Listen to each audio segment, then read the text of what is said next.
Continuing from the last video, you are going to take the values in the parentheses, -12, which is x, and 4, which is y, and you're going to plug them into the two equations down below.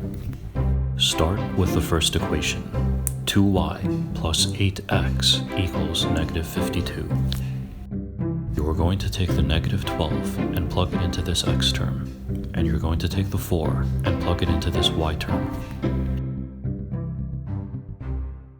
So you can do that over to the side here. The y is replaced with the 4, so you have 2 times 4.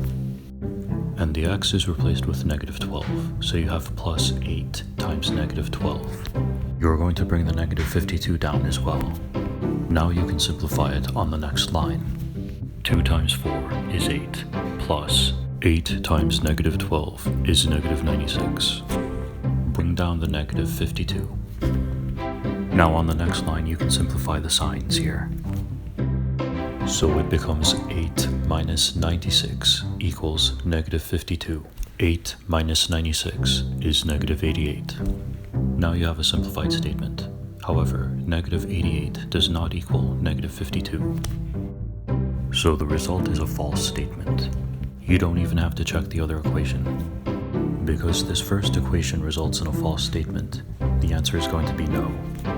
The values have to be true for both equations. So if either one gives you a false statement, then the answer is no.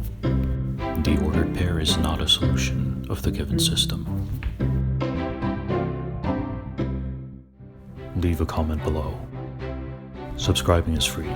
Click the like, subscribe, and bell notification buttons for more videos.